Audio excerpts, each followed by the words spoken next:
Hello. I'm going to do a little workshop here with you called Writing with Seamus Heaney. And Seamus Heaney, as you probably know, was a poet writing in Ireland in the 1900s.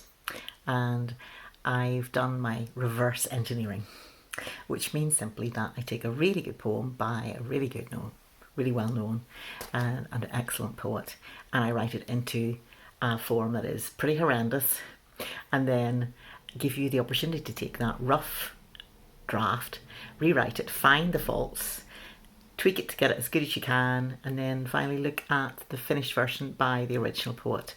And in that way, it's a bit like writing with them. You're covering the same subject area, and when you look at the final poet output, you can see what they're about and why and how they express themselves. So, Seamus Heaney. And here's a little insight into what we'll be doing today from a book, How to Be a Poet, by Joe Bell and Jane Comine. Warmly recommended, really practical for taking you from writing poetry to thinking I actually want to get it out there, I want other people to read it. How do I do that? How do I take it a bit more seriously than just as a hobby? Well, a lot more seriously.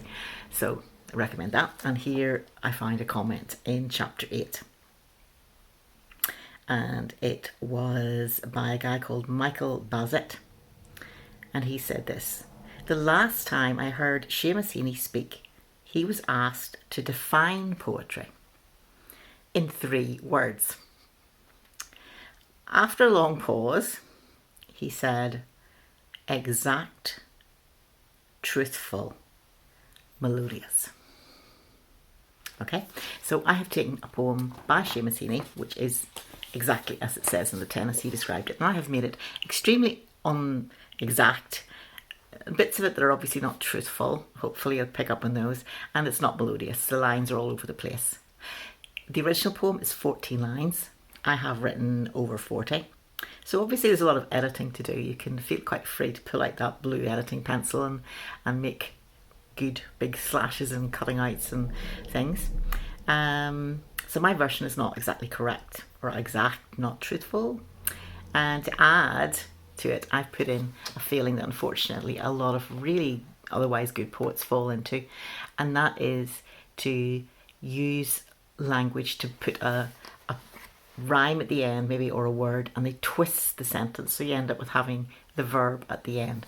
So for example, you might say, oh, climb the stout hill, boulder spy, but look, this wisdom they do cry. It's not language you'd use normally. The O in the exclamation mark is also something that's quite dated. You might find something like that in the poem you want to tweak. And also there's that rhyme, the kind of nursery rhymey kind of versus rhythm you get.